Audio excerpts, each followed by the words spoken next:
Ernest Ouandié de bandit, de grand bandit. Alors, la question est celle de savoir si, au regard des éléments qui sont développés par les historiens, on ne peut pas considérer ça comme une profanation quand même assez grave de la mémoire de quelqu'un qui est une figure historique, une figure de l'histoire du Cameroun, et qui a d'ailleurs été réhabilité par une loi, la loi du 16 décembre 1991. Alors, Duval, je ne vais pas prendre la question par ce bout, c'est-à-dire engager un débat sur ce qui ne devrait pas faire l'objet d'un débat. Ernest Ouandié est-il une figure historique? Oui ou non, je crois que c'est une question purement rhétorique, ou alors c'est de la provocation pure et simple. Quelque part, je posais la question de savoir si on peut discuter sur le fait que Bonabéry se situe à Douala ou pas. Ou alors la question de savoir si Paul Biya s'appelle Paul Biya ou pas. Je crois qu'on ne discute pas sur des évidences. Et si on ne le fait pas, et qu'on le fait finalement, c'est parce qu'il y a un autre enjeu. Et c'est ce qui devrait normalement nous intéresser. Tout à l'heure, l'honorable Maud s'est fâché et tout. Vous savez, dans ma culture, je suis un étonne, les étonnes appellent les fesses, zout. Donc, ils ne mâchent pas trop les mots. Et il ne faut pas que nous mâchions aussi les mots sur des questions aussi cruciales, importantes, qui peuvent déboucher sur des choses graves comme les génocides. Aujourd'hui, le problème qui est posé, ce n'est même pas un problème. La communication autour de cette profanation vise une seule chose: la destruction d'un candidat par l'entremise de la disqualification de sa tribu, parce que dans l'imaginaire de ceux qui sont au pouvoir, ou alors de ceux qui pensent détenir le pouvoir tribal, il faut détruire les ennemis politiques, les adversaires politiques, en attaquant ou en détruisant leur base, leur tribu qu'ils estiment, qu'ils considèrent comme base électorale. Aujourd'hui, le problème, il y a un problème bamileke qui se pose. Il faut qu'on se le dise, Duval Fangwa. Il y a un problème bamileke qui se pose. Lorsqu'on attaque Ernest Ouandié, ceux qui attaquent Ernest Ouandié, vous croyez qu'ils ne savent pas que Ernest Ouandié est un héros de l'indépendance du Cameroun? Vous croyez qu'ils sont vraiment convaincus en le disant? Non!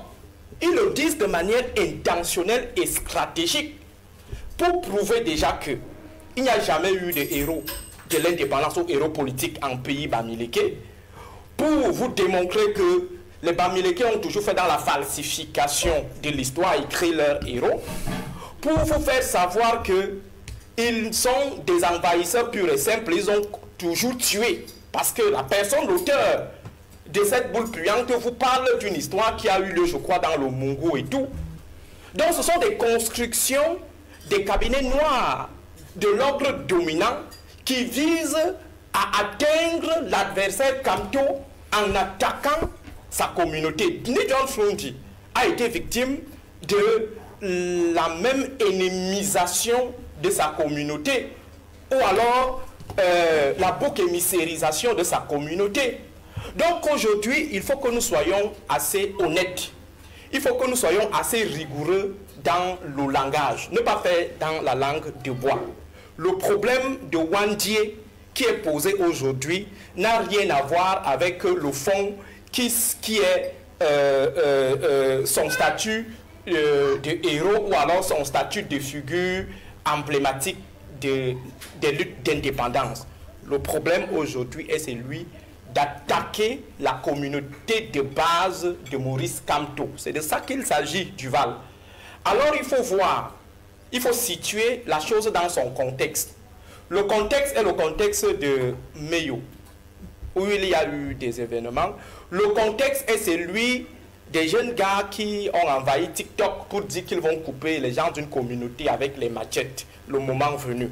Dans ce contexte, on vient jeter de manière publique, de manière ostentatoire, au vu et au su de ceux-là qui sont des gardiens de la morale, les gardiens de l'État-nation, les gardiens même de l'éthique républicaine.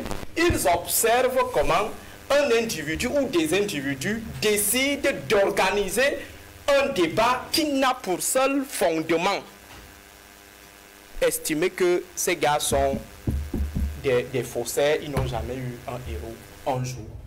Et je crois que le système gouvernant, l'ordre dominant, qui pense être un ordre tribal, est en train de tirer les ficelles en back-office et compte tirer profit de cette situation.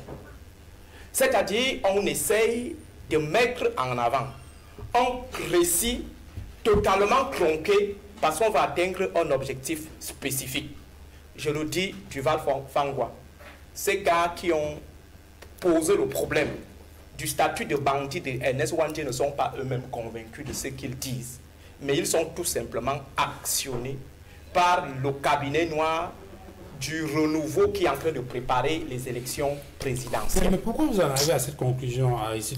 Lorsqu'on a écouté l'auteur de cette sortie, justement, il fondait son argument sur le fait que le Cameroun est accédé à l'indépendance en 1960 et qu'on ne comprenait plus pourquoi, après l'accession à l'indépendance, certaines figures continuaient à mener une lutte pour une indépendance qui était justement leur objectif. Vous savez expliquer que, de ce point de vue-là, des gens qui continuent à mener des batailles à la suite de cette indépendance peuvent avoir d'autres dessins qui n'ont plus rien à voir avec des figures nationalistes. Ça, c'est le raisonnement qu'ils ont fait. Même si cela a été démontré, même si cela a été présenté comme un argument.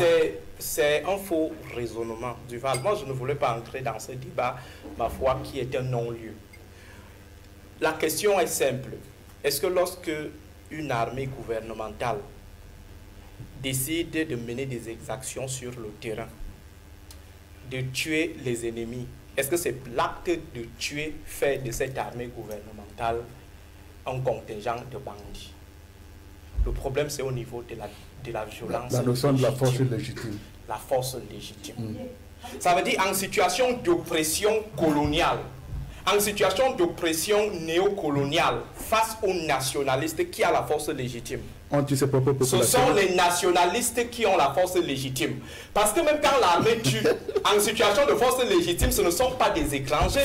L'armée camerounaise tue par exemple en zone anglophone. Et ceux qui sont tués, ce sont des Camerounais. Mais l'armée camerounaise est en situation de force légitime. C'est pourquoi on ne peut pas la traiter de bandit.